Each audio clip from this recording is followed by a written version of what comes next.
Beleza, então boa noite a todos. Hoje, excepcionalmente, estamos começando nossa aula mais cedo, a pedido dos colegas, porque uma professora não pôde dar aula para vocês, né? Eu queria até ver com vocês a possibilidade, o que vocês acham de comum acordo, se não quiserem responder agora, vocês podem sentar entre vocês aí no WhatsApp, né?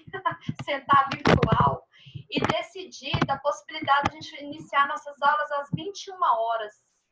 Porque nesse método que nos foi pedido, a gente deveria começar a síncrona depois, né? Mas como eu estou vendo aí que vocês teriam um intervalo, entre aspas, né? Porque, na verdade, vocês não têm mais o intervalo.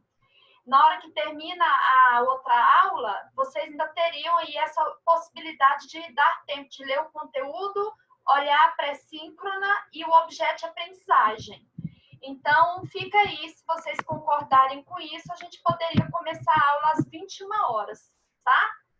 Vocês olhem aí, conversem entre vocês, depois me passem pelo WhatsApp o que vocês acham, tudo bem? Porque, de repente, começar às 21h30, não sei se vocês acham que tem alguma inconveniência, mas fica a critério de vocês.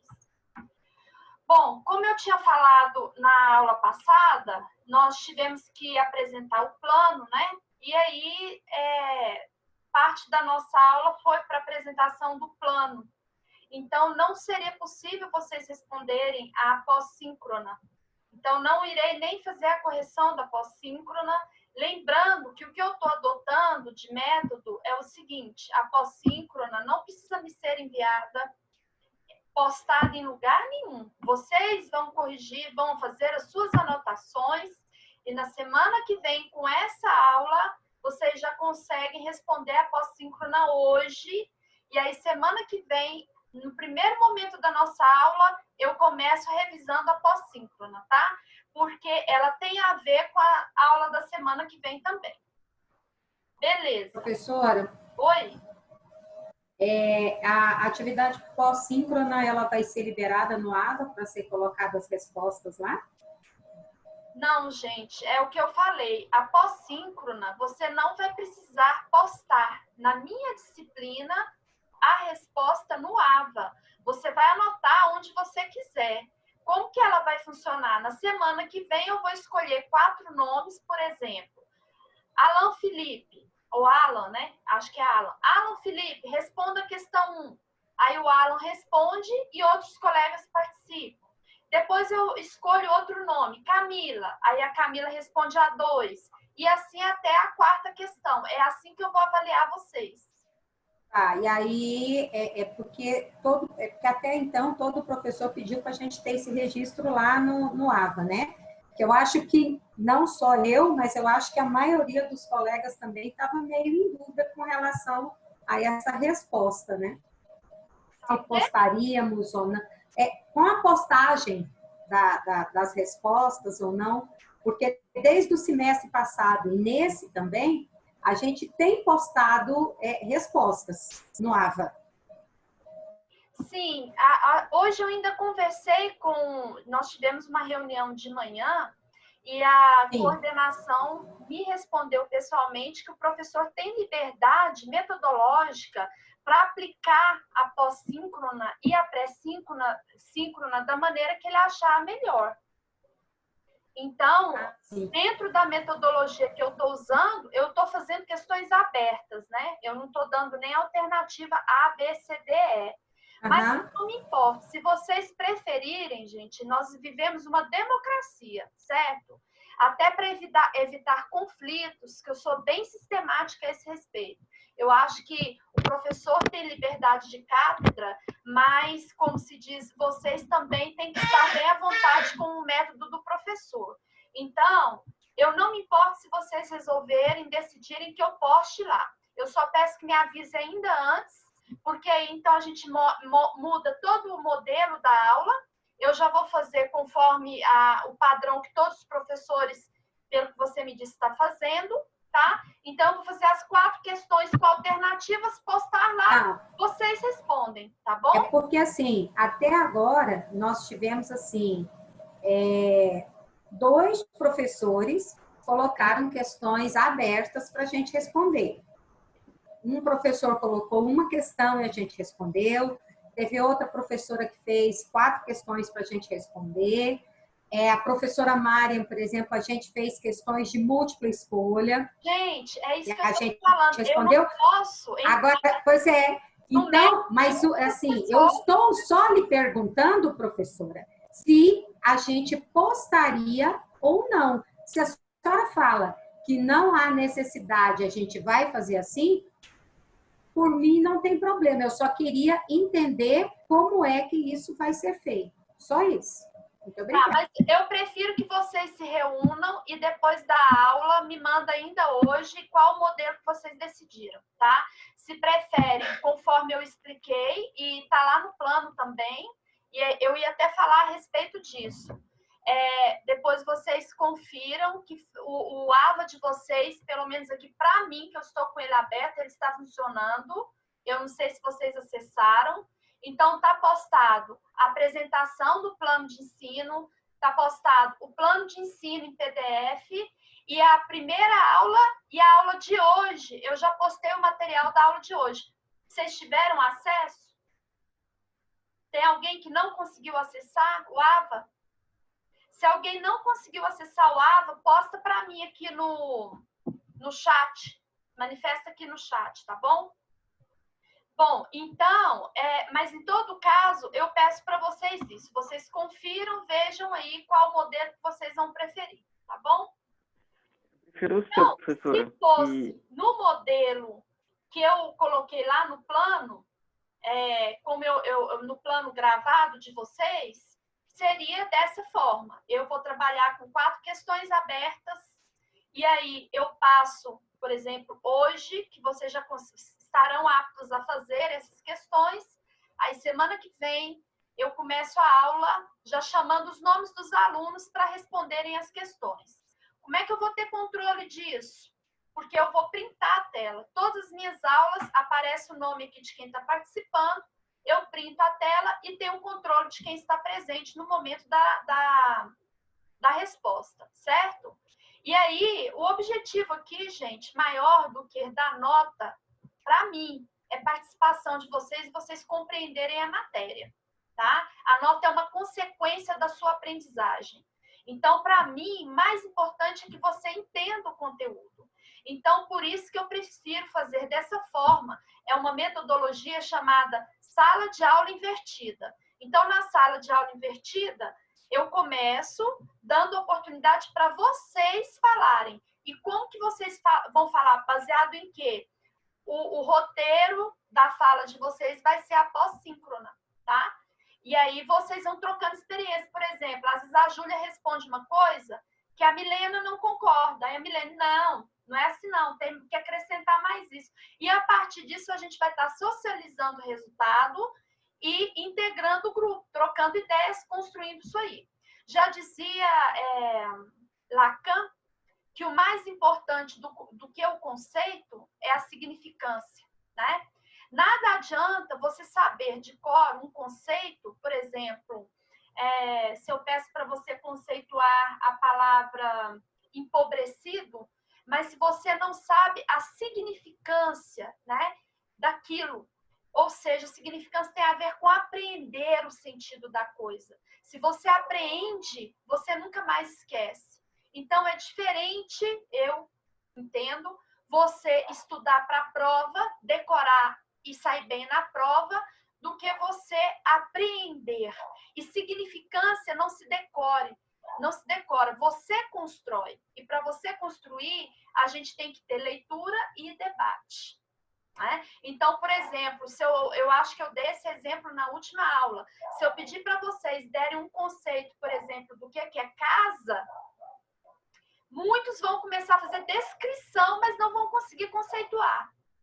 Mas eu tenho certeza que vocês sabem o que é casa. Então, o que me interessa, o mais importante, é que vocês sabem. Isso é que Lacan fala de significância, né? Que é a linguagem, o sentido que é dado para a coisa, certo? Por isso que é tão importante a linguagem. E como é uma matéria diferente, eu vou estar utilizando termos o tempo inteiro que vocês não conhecem. Quer ver um? internacional, o nome que é dado a país é Estado, com letra maiúscula. Não fala país. Nós vamos falar aqui da construção do direito, que pode partir do direito positivo, que eu imagino que essa expressão é uma expressão nova para vocês. Direito consuetudinário, que eu imagino que também é uma expressão nova para vocês. Então, essa minha matéria, ela trabalha com muito termos novos, termos jurídicos para a área de vocês. Então, eu não quero que vocês decorem, eu quero que vocês compreendam, apreendam essa significância, tá? Principalmente nesse momento que a gente está vivendo e que a gente tem que desenvolver bem essas questões de direitos humanos, entender o que significa isso quanto ao amor ao próximo e a si mesmo, né? Por conta do que a gente está vivendo nesse momento. Bom, eu então hoje não vou falar da pós-síncrona, mas preste atenção no que eu vou dizer na aula, que eu já vou responder as questões pela aula. Então, o objetivo da pós-síncrona, repito, é o seguinte: na hora que eu terminar minha aula, você tem que ser capaz de pegar as 4 questões, conseguir resolver sem precisar consultar. Se você não conseguiu resolver, isso aí é uma autoavaliação, é um método de autoavaliação. Você mesmo está se avaliando com o conteúdo da matéria. Se você não conseguir responder, você vai pegar minha aula, que vai estar gravada e que eu vou postar igual, não sei se vocês viram, eu já postei da semana passada, a síncrona aqui. Aí você vai pegar essa aula e vai assistir de novo, tá? Para ver o que você perdeu até você aprender a significância, certo? Então, vamos lá. Eu vou pegar aqui e vou abrir o nosso mapa.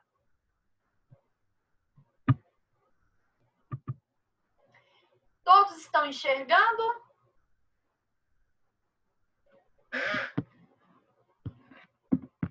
Se der problema no meu microfone, vocês avisam, tá? Bom, nós falamos na aula passada do texto. Eu comecei a falar da pré-síncrona, né, que era o texto. Comentei o texto com vocês. O objetivo era que vocês lessem o texto, tanto é que ele foi postado de novo para essa aula.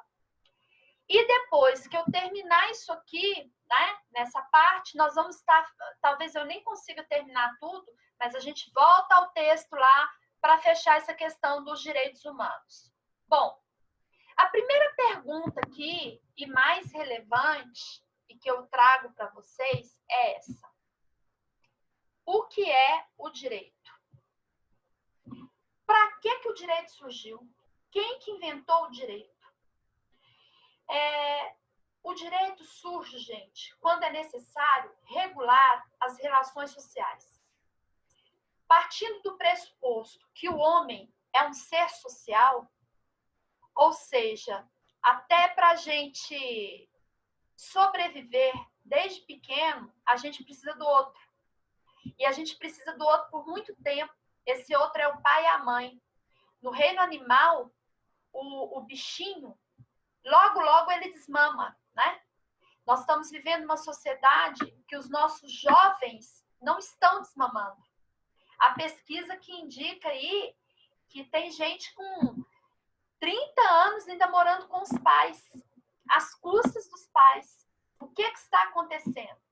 Então, significa que tornamos-nos mais sociais ainda, né? O que nos tem feito sofrer, talvez, que aí teria que ter uma pesquisa para apontar isso, com a questão da pandemia, é a obrigação de nos isolarmos, e o que seria na contramão do que estávamos habituados a fazer, né? Por sermos essencialmente seres sociais, né? Mesmo cortando o cordão umbilical, eu dependo ainda da minha mãe por um bom tempo, até para me alimentar, né?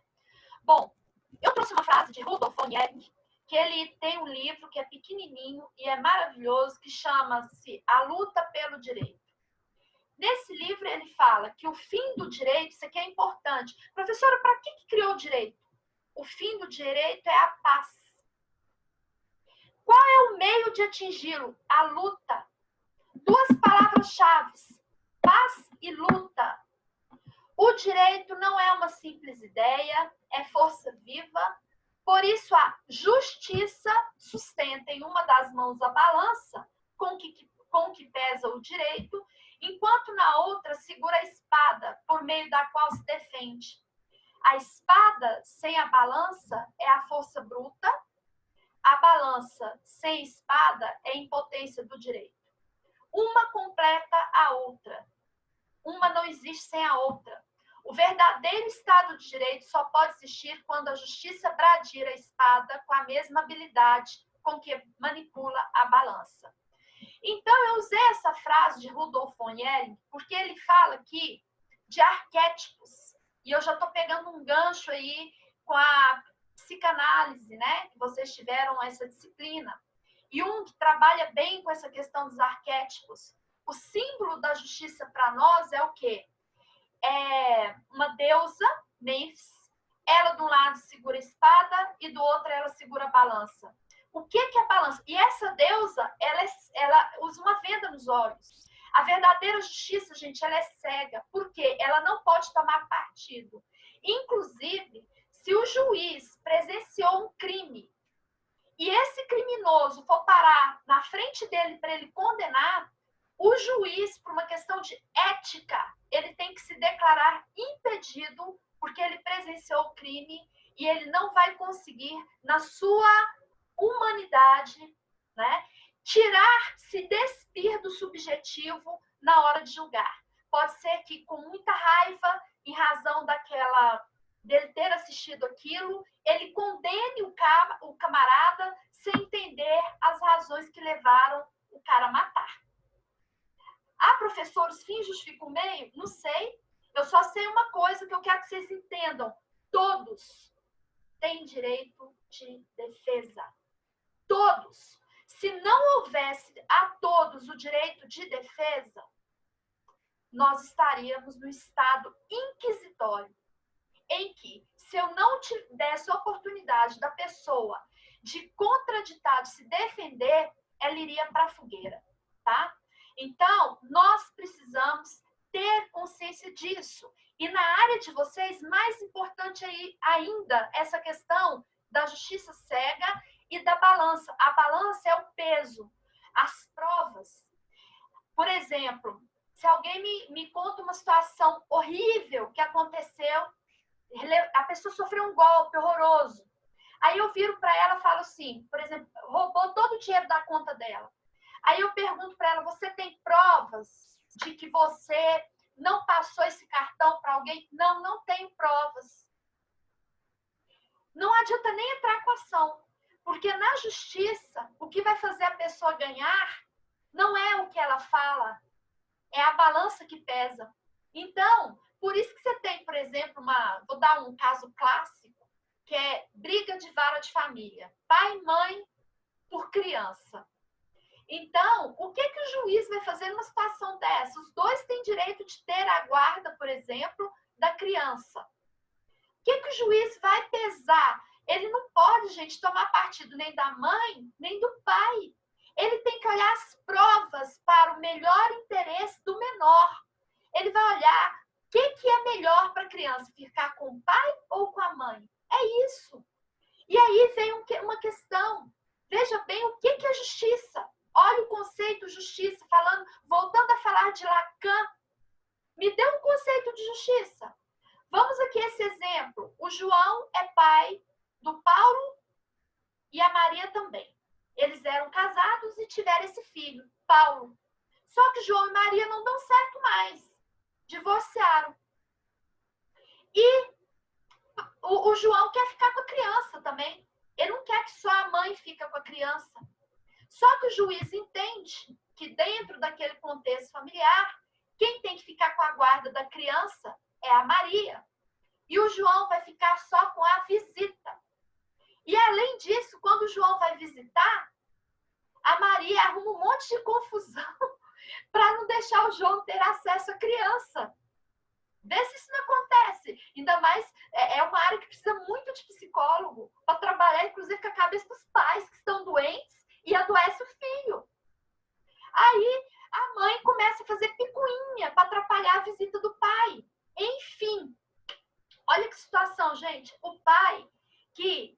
perdeu o direito de guarda dessa criança, só tem a visita. Você acha que ele alcançou justiça? Para ele, foi justo? A Maria, com a sentença dessa, ela vai falar que houve justiça? Sim, para Maria houve justiça. Mas pode ser que quem perdeu não vai achar que houve justiça. Então, a justiça, o conceito dela, é um conceito que depende, é um conceito filosófico, porque vai depender de cada caso, né? Eu posso te adiantar que, na maioria dos casos, a pessoa que perde uma ação judicial, que tem uma sentença contrária ao que está pedindo, ela não acha que foi feita justiça para ela. Quem vai achar que foi feita justiça foi quem ganhou a ação. Então, qual é o primeiro objetivo do direito? A paz. Anote isso aí, por isso que eu coloquei esse texto. Qual é o primeiro objetivo do direito? A paz. Qual é o segundo objetivo do direito? A justiça. Só que Rudolf von Ehring vai dizer que essa paz, aqui nesse texto, ela é alcançada por meio da luta. Eu estou falando isso porque nós vamos entrar aqui no contexto histórico do que levou à criação da Declaração dos Direitos Humanos, tá? Bom, indo mais para frente, então, já que estamos falando aqui de arquétipos, nós temos aqui um resumo, né, dessa questão do imaginário coletivo. Isso é muito importante, isso define muito, né? O imaginário coletivo é uma coisa impressionante. Aí eu volto a repetir naquele texto que eu pedi para vocês lerem, da pré-síncrona. Olha que coisa interessante. A importância da psicologia social, ela é a área que mais coaduna com direitos humanos, tá? Porque esse imaginário coletivo, ele vai influenciar a psique individual. Vai influenciar, inclusive, questão de conceito. Quer ver eu brincar com vocês com conceito? Quer ver? Olha aqui. No fundo da minha sala de aula virtual, tem o quê no fundo? Uma bandeira do Brasil. Não sei se vocês estão vendo. Eu nunca me atentei para esse fato. Olha que coisa. Aí um aluno, semana passada, assim que começaram as aulas, começou a eu não digo nem insultar, mas a me instigar, a querer conflitar comigo por questões políticas contra o governo. Como se eu fosse parte do governo. Aí eu falei para ele assim, não estou entendendo onde você quer chegar. É porque não sei o que tem. Começou a falar do Bolsonaro. Aí eu falei assim, e eu com isso, filho. Concordo com você em gênero e número. Você está certinho. Aí ele virou para mim e falou assim, ué, mas não estou entendendo a senhora? A senhora é Bolsonaro e está falando mal dele. Eu falei, quem falou para você que eu sou Bolsonaro? Ah, mas eu tô vendo sua bandeira aí no fundo. Eu falei assim, filhinho, deixa eu te falar uma coisa. Eu uso a bandeira do Brasil desde o tempo que eu entendo o que é cidadania. Desde o tempo que eu entendo cidadania. Minha formação é salesiana. Na escola salesiana, as irmãs mandavam todo mundo fazer fila, cantar o hino nacional, cantar o hino da bandeira. A gente tinha um hábito de achar a bandeira e cantar. Eu falei, não tem nada a ver com isso aqui, não. Isso aqui é uma questão de patriotismo. Olha só o que o imaginário coletivo faz. Olha o conceito. Não vou falar de conceito, vou puxar Lacan, para vocês entenderem tanto que é importante o que Lacan fala. Que significância que esse indivíduo teve na cabeça dele de que é a bandeira do Brasil? Bandeira do Brasil ele associou com o Bolsonaro. É isso. Como se fosse partidário. Hoje você não pode ter bandeira, não, senão você é partidário. Então, eu trouxe para vocês essa questão aqui do Freud e de Jung, né? Eles têm um ponto de divergência, mas em comum eles falam que boa parte do nosso universo psíquico é o inconsciente, né? E o inconsciente é o que fala. Você é não pelo seu consciente que você transmite, você é o que está no seu inconsciente. E esse inconsciente coletivo, ele transcende. E ele transcende na forma de arquétipos. Quer ver eu brincar com vocês no arquétipo? Quem falou que o céu é para cima e o inferno é para baixo? Vocês já ouviram isso, né? O céu é para cima, o inferno é para baixo. Quem foi que falou isso? Nós associamos o céu para cá, é uma questão de arquétipo, porque aqui é onde a gente pensa. Nossa razão, que nos faz pensar antes de agir e fazer besteira. E nós associamos o inferno para baixo, porque a carne é fraca. Entendeu? Na hora que a gente não está pensando muito, a gente faz besteira, por exemplo, muito associado com a sexualidade, com as escolhas sexuais. E aí, o céu é para baixo. Com certeza, vocês já devem ter estudado os contos de fada, que trabalham muito com essa questão do arquétipo. O que é Chapeuzinho Vermelho? É a menininha. O que é o lobo mau? O ninfomaníaco. É a menina saindo sendo vista como uma ninfeta. Então, o tempo inteiro nós estamos nos comunicando, e essa comunicação ela é muito mais importante. Olha tanto que isso é sério, gente. Essa comunicação por meio de arquétipos que leva a uma guerra que quase acaba com o planeta. Segunda Guerra Mundial. Olha o que o ser humano é capaz de fazer. Já ouviram essa frase? Imagem é tudo? E a imagem vale mais do que 1000 palavras? Realmente. Acabei de dar um exemplo aqui da bandeira. Por uma imagem, a pessoa, ela contextualiza. E aí ela cria o pré-conceito. Ela já cria um pré-conceito. Porque aí eu vou levar vocês a refletirem mais ainda. Tudo que a gente... Boa parte, né? Não vou falar tudo. Boa parte, e uma boa parte mesmo, do que a gente reproduz e do que a gente pensa é um saber que foi imposto. Não é um saber nosso. É um saber pronto, manipulado por meio dos processos de socialização que a gente recebe. Primário, em casa, secundário, na escola, terciário, na sociedade. Ou o homem realmente é produto do meio. Então, boa parte daquilo que a gente manifesta na nossa forma de pensar, nada mais é do que uma repetição dessa nossa formação que já nasce pronta. Como que você se liberta disso? Como é que você se torna autônomo? Com leitura. A leitura que desenvolve o senso crítico. E a área de vocês é a área que mais trabalha com isso, tá? Com as questões, né? O ato só é sábio aquele que tem autonomia no pensar. E para eu ter autonomia no pensar, eu tenho que me desenraizar de pré-conceitos, né? Que me foram passados e que eu não questiono a respeito da validade deles, porque eu legitimo, torno aquilo como verdadeiro e pau na goiaba. Quer ver? Vamos lá? Dar um exemplo?